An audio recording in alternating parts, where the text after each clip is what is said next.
this seminar, but the last seminar. And the guys who are the most successful say the most affirmations, number one. The most vivid affirmations, the most bodacious affirmations that are based on their goals.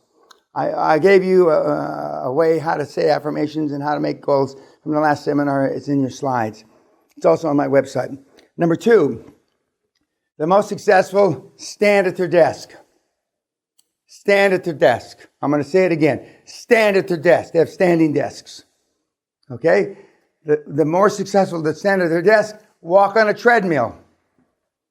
Walk on a treadmill. And for some of you that got to lose a few pounds, rocks, myself included, and the perfect speed seems to be 4 kilometers an hour. Now, I think that's for younger guys. I'm not so sure, because 4 kilometers an hour is when I do it, but I'm walking at 15 degrees. I mean, it's quick. And I mean flat. It's flat treadmill. It's not like this. Sally does an hour at 15 degrees at 4 miles an hour, not 4 kilometers an hour. So they do the treadmill flat. They learn to sleep less. They learn to sleep less. The kids sleep basically between 4 and 7 hours. The older ones sleep to 7 hours. The younger ones sleep 4 hours. They normally have 1 day a week they sleep more to rejuvenate their body. Some of the older guys need 2 days a week, and they use the weekend because it's harder to contact people. The most successful people work 7 days a week. And if they want to take off time with their family, it's 2 or 3 hours on a Sunday, 2 or 3 hours on a Saturday, or whatever that. It doesn't have to be those days, but that's normally when the kids are home from school and you can see them, etc., etc. The most successful guys that have come through the program stay focused, but pivot early. They stay focused and pivot early. They don't beat a fucking dead horse to death. I mean, a dead horse to death because it's already dead. And they don't get involved in anything that they don't love, that they don't enjoy. Now, if you don't love and you don't enjoy in the 5th or 6th week, then, I mean, you better pivot because it's not going to get any better the next 60 weeks. Now, for the occasional person that is, like myself, a transaction junkie, I like the high of the hunt, the kill, and moving on. A few people are like that.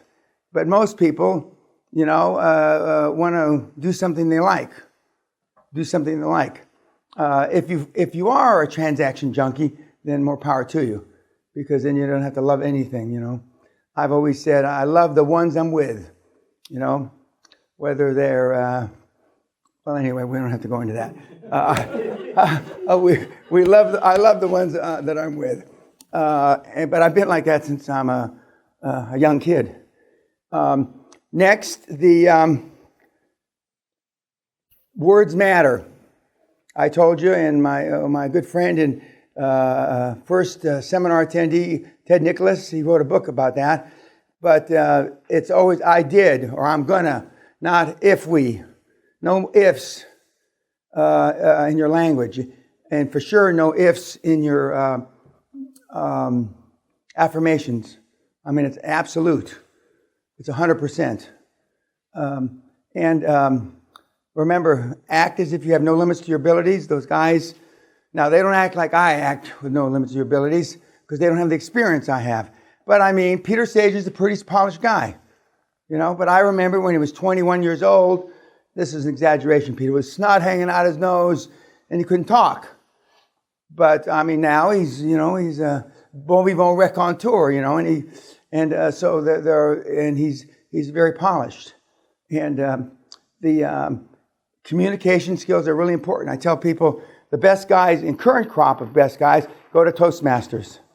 They go to improvisation, they're acting. They belong to the